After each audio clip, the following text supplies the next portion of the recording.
Hi everyone, मैं doctor अमोहा आपको आज बताने वाली हूँ कि हेयर ट्रांसप्लांट से रिलेटेड मिथ्स क्या हैं। हेयर ट्रांसप्लांट से रिलेटेड बहुत से मिथ्स हैं और आज हम डिस्कस करेंगे कि वो मिथ्स क्या हैं और ट्रुथ क्या है। तो सबसे पहला जो मिथ है कि रिजल्ट्स लगते हैं अननेचुरल लग सकता है हेयर ट्रांसप्लांट का रिजल्ट अगर आप हेयर ट्रांसप्लांट ऐसे डॉक्टर से करवाएं जो बिल्कुल भी एक्सपीरियंस्ड नहीं है और क्वालिफाइड नहीं है। अगर आपकी हेयर लाइन एक लाइन में बना दी जाए और डेंसिटी भी खराब से दी जाए तो दूर से ही पता चलता है कुछ तो गड़बड़ है। लेकिन अगर आप यही हेयर ट्रांसप्लांट किसी एक्सपीरियंस्ड और क्वालिफाइड डॉक्टर से करवाएं तो आपकी हेयर लाइन इतनी नेचुरल लगेगी कि कोई भी नहीं बता पाएगा। इनफैक्ट आपका हेयर ड्रेसर भी नहीं बता पाएगा कि आपने हेयर ट्रांसप्लांट करवाया है। तो नेचुरलनेस अचीव करने के लिए दो चीज़ें बहुत इंपॉर्टेंट होती हैं। वो है, एक है हेयर लाइन और एक है डेंसिटी। तो आपको हेयर लाइन कैसे बनानी चाहिए जिससे आपका हेयर ट्रांसप्लांट बिल्कुल नेचुरल लगे। हेयर लाइन जिगजैग होनी चाहिए, क्योंकि अगर आप नॉर्मली भी देखेंगे हमारी हेयर लाइन जिगजैग होती है, स्ट्रेट लाइन में नहीं होती। दूसरा, हमें एंगल और डायरेक्शन का ध्यान रखना चाहिए। एंगल हमेशा ऊपर से ऐसे आता है तो हमें ऐसा एंगल बनाना चाहिए और डायरेक्शन ऐसे देना चाहिए इन फ्रंट। अगर क्या कहते हैं आप डायरेक्शन या एंगल खराब करेंगे तो हो सकता है आपके बाल ऐसे खड़े रहें। कई पेशेंट्स आते हैं मेरे पास जो बताते हैं कि उनका बाल अजीब से खड़े रहते हैं, उनको बहुत सेटिंग करने में प्रॉब्लम होती है। तो एंगल और डायरेक्शन भी बहुत इम्पॉर्टेंट है। फिर है आपकी हेयर लाइन के लिए डेंसिटी। अगर बहुत दूर दूर लगा दिए जाएं तो वो बहुत वियर्ड लगते हैं और वो पता चलता है कि अननेचुरल हैं। तो इसीलिए डेंसिटी भी बहुत इम्पॉर्टेंट है। साथ में आपको वो वाले बाल ग्राफ्ट्स लगाने चाहिए जिसमें एक या दो बाल हो। मेनली एक बाल से बहुत अच्छा लुक आता है। फिर दूसरा मिथ है, क्या एफयूटी बेटर है एफयूई से। आपने सुना होगा कि दो मेथड्स हैं हेयर ट्रांसप्लांट करने के लिए, एक है एफयूटी और दूसरा है एफयूई। तो कौन सा बेटर है?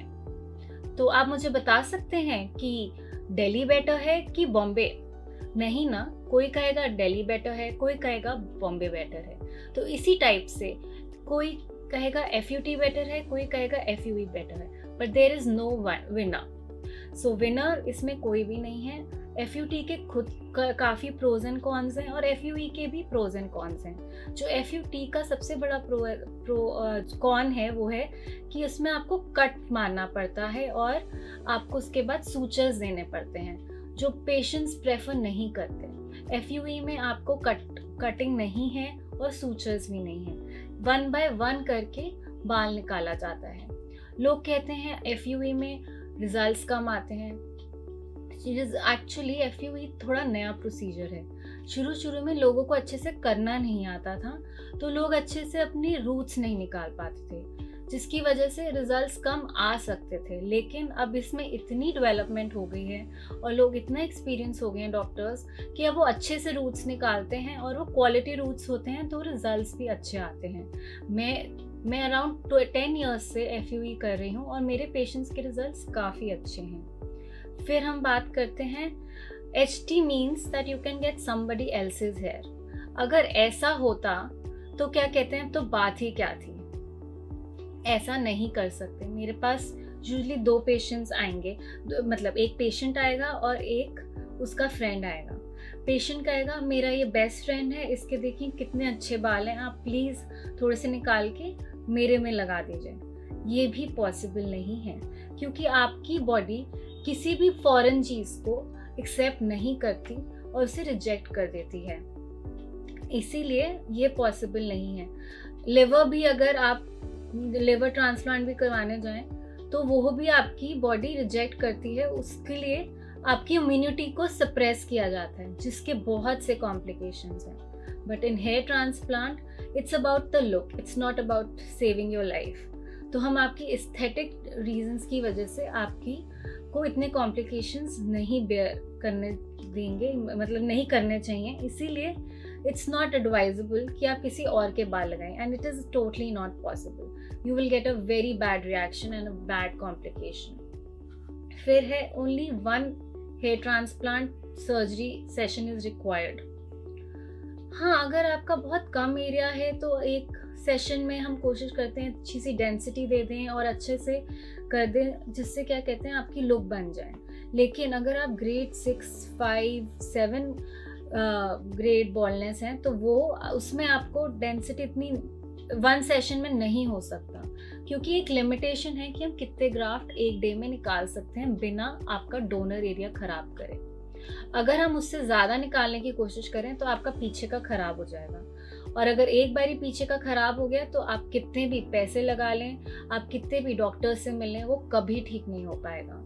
तो इसीलिए एक लिमिटेशन है ग्राफ्ट्स निकालने की इन वन सेशन. जब हम वो ग्राफ्ट निकालते हैं, अब हमारे ऊपर है कि हम वो उतने ग्राफ्ट्स इतने एरिया में लगाएं या इतने एरिया में लगाएं. इतने एरिया में लगाएंगे तो अच्छी डेंसिटी आएगी, ज़्यादा एरिया में लगाएंगे तो क्या कहते हैं डेंसिटी कम आएगी और लुक बिल्कुल अननेचुरल लगेगा. कहीं मुझे पेशेंट्स बोलते भी हैं कि उसकी वजह से छिद्दे छिद्दे लग रहे हैं, दैट इज़ दूर दूर लग रहे हैं, डेंसिटी कम लग रही है, अजीब से लग रहे हैं. तो इसीलिए ऐसे केसेस में हम यूजुअली 2 से 3 सेशंस करते हैं, which are usually 6 to 7 months apart, depending on patient to patient.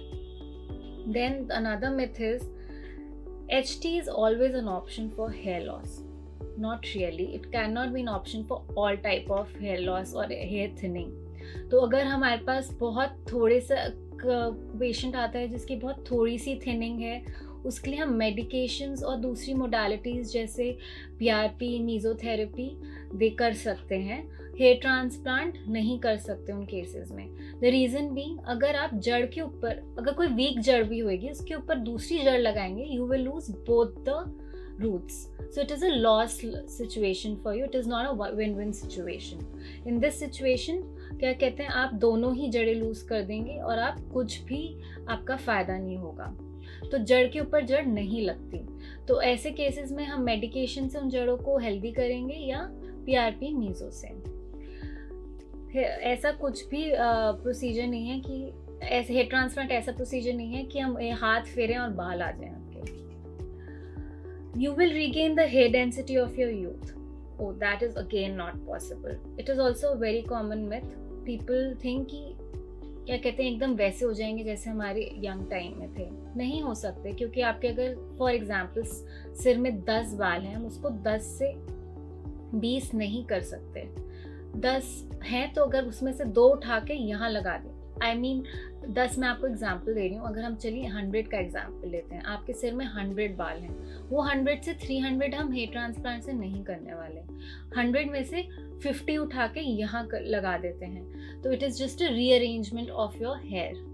हम और उसको इतने आर्टिस्टिकली करते हैं कि वो ऐसा लगता है कि वो बहुत अच्छी डेंसिटी है. जो आप बिफोर आफ्टर देखते हैं उसमें लगता है कि बहुत अच्छी डेंसिटी है. अगर आप मेरे सामने भी बैठे होंगे तब भी लगेगा कि बहुत अच्छी डेंसिटी है.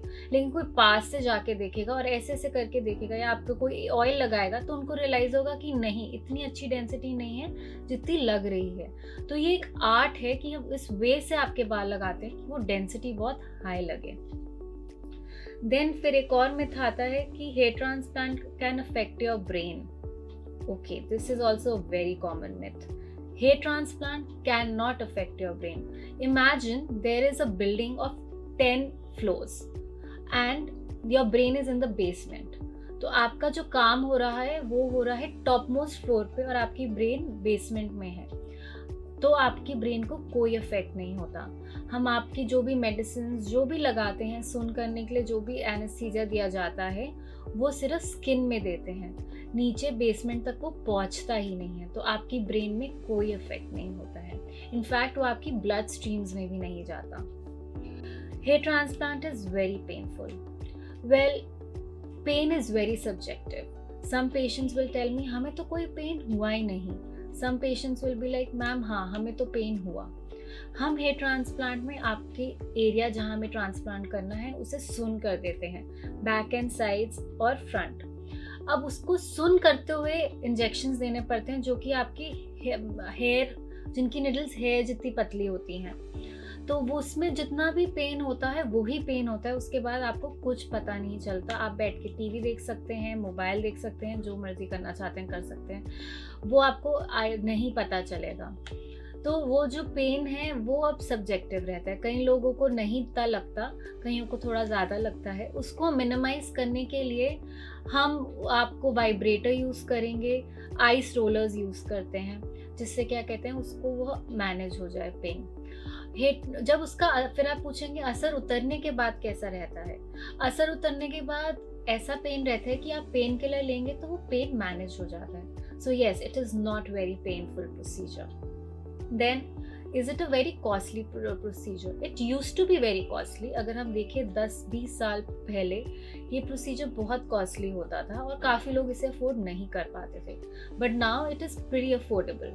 तो काफ़ी लोग इसे अफोर्ड आप कर सकते हैं, और ये क्या कहते हैं, काफ़ी लोगों, मिडिल क्लास, काफ़ी लोग इस, और आजकल बहुत फाइनेंशियल ऑप्शंस भी आ गए हैं कि लोग उसको आराम से करवा सकते हैं। ऑब्वियसली इसका मतलब ये नहीं कि आप बहुत चीप हेयर ट्रांसप्लांट करवाएं, क्योंकि उसमें कुछ ना कुछ तो गड़बड़ होएगी। कोई अच्छा ट्रांसप्लांट आपका कोई चीप क्यों करेगा, उसमें कुछ तो होगा ना जो इशू। इसलिए बहुत चीप भी नहीं होना चाहिए और बहुत एक्सपेंसिव भी नहीं है। It is a affordable procedure. Thank you.